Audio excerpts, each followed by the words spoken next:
Retratos da Vida, com Renato Gaúcho.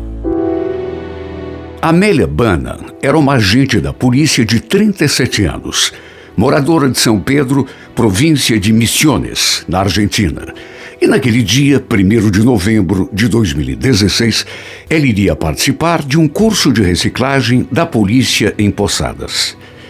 A viagem estava marcada para o início da manhã.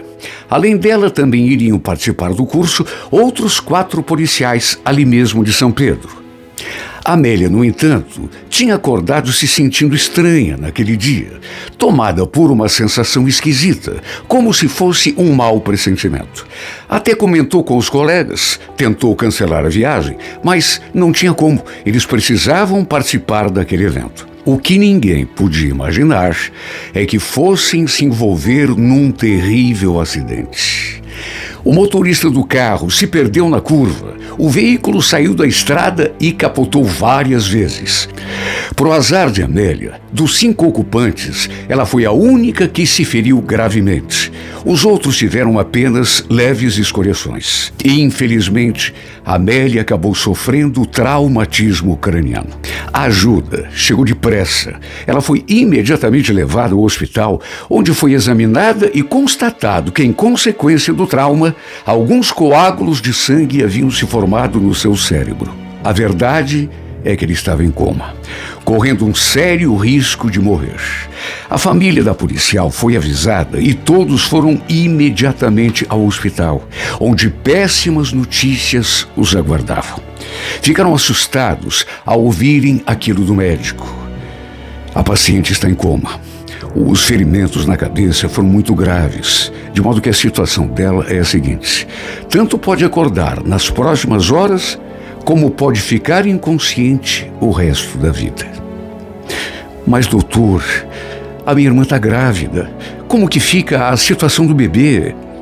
Olha, vocês vão precisar ser muito fortes. Ela e o filho que ela está esperando vão precisar muito das orações de vocês. Ainda tinha mais aquele fato que complicava tudo. Ela estava grávida. Todos ficaram preocupados demais, porque Amélia estava entrando no 6º mês de gestação, e tanto ela quanto o bebê corriam risco de morte. E o que mais deixava a situação desesperadora era que, por conta da gravidez, os médicos não podiam administrar os medicamentos necessários para pelo menos tentar salvar a sua vida. Olha, foi um choque. Mas ninguém perdeu a esperança. Toda a família se uniu.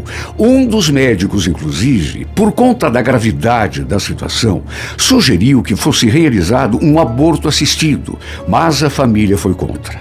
A reportagem da televisão que cobriu o caso, César, o irmão de Amélia, falou: nosso mundo caiu quando o médico sugeriu o aborto para salvar a vida da minha irmã. Mas nos abraçamos e decidimos que a gravidez vai continuar. O bebê sempre foi um sonho dela e não cabe a nós essa decisão. Se for da vontade de Deus, os 2 hão de sobreviver. Caso contrário, vamos nos despedir dos 2 juntos.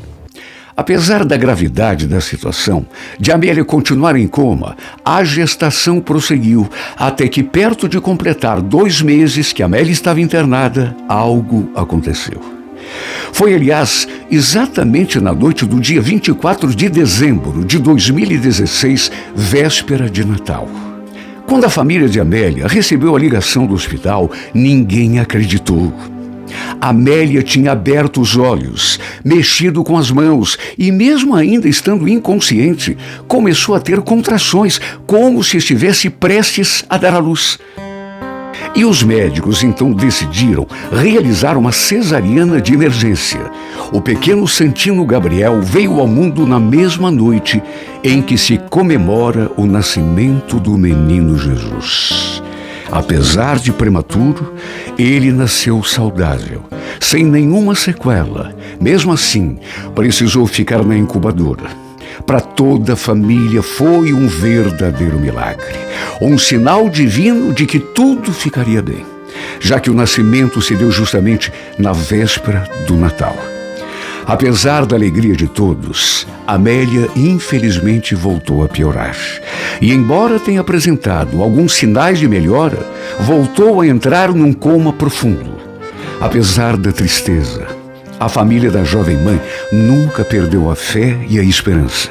O pai do bebê de Amélia nunca esteve presente, de modo que o pobrezinho acabou ficando aos cuidados de César, seu tio, assim que recebeu alta um mês depois. Só o fato de Amélia ter conseguido manter seu bebê vivo depois do acidente, mesmo tendo ficado em coma, correndo o risco de morrer a qualquer momento, já era um acontecimento incrível, mas algo ainda mais surpreendente estava prestes a acontecer.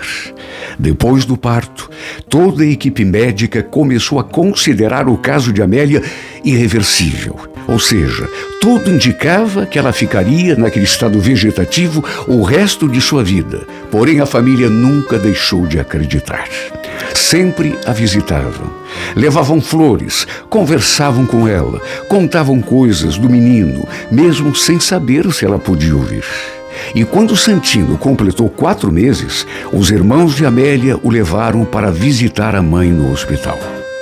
Ela estava estirada sobre aquela cama, inconsciente ainda, e então colocaram o bebê assim, do ladinho da mãe, e depois de alguns minutos, algo inacreditável começou a acontecer.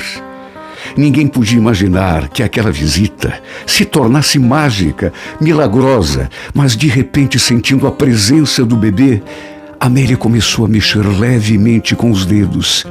Depois abriu a boca e começou a sussurrar assim coisas sem sentido.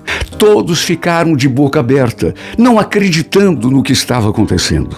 César então começou a lhe fazer perguntas para ver se ele estava consciente, vendo o que acontecia à sua volta, ouvindo, entendendo, e ela dava sinais positivos.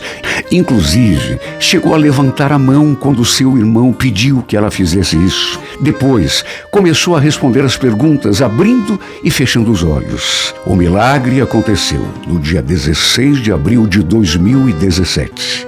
Ela despertou justamente no domingo de Páscoa. Para a família, tudo o que aconteceu não foi outra coisa senão um milagre, pois o bebê nasceu na noite de Natal, quando se comemora o nascimento do menino Jesus. E Amélia despertou justamente no domingo de Páscoa, quando se comemora a ressurreição de Cristo. Mas e aí, você gostou da história de hoje? Espero que sim. Então, dá só uma olhada nesse livro aqui, ó. É uma coletânea de algumas das melhores histórias que eu já contei nos últimos 30 anos de carreira no rádio. E se você gosta de não apenas ouvir, mas também ler histórias de amor, eu vou sortear 8 exemplares desse livro aqui nas próximas 4 semanas. Para concorrer, é só comentar as histórias, dizer o que você achou da história, dos personagens, se você gostou, se não gostou, comentar esse novo formato que a gente está utilizando para contar as histórias de amor aqui no nosso canal, dizer o que você pensa, dar a sua opinião. Sabe por quê? Porque a sua opinião para a gente, para mim, para a Ilci e para o Davi, que é o nosso grupo que faz as histórias, que prepara para vocês assistirem, nós temos a sua opinião em altíssima conta. A sua opinião é super importante para a gente desenvolver um trabalho bacana de contar histórias de uma maneira assim sempre melhor, para você ficar feliz, tá bom?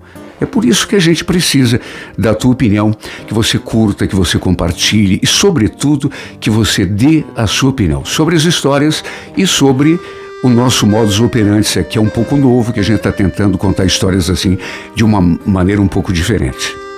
E é claro, quanto mais histórias você comentar, mais chances terá de ganhar. Aliás, se você passou a me acompanhar há pouco tempo, não esqueça de ver todo o material que já foi publicado antes de você entrar. Garanto que tem muita história emocionante que você não viu ainda. Tem mais. Quem ganhar um dos exemplares aqui do livro com as histórias de amor vai receber na sua casa, more onde morar, sem nenhuma despesa.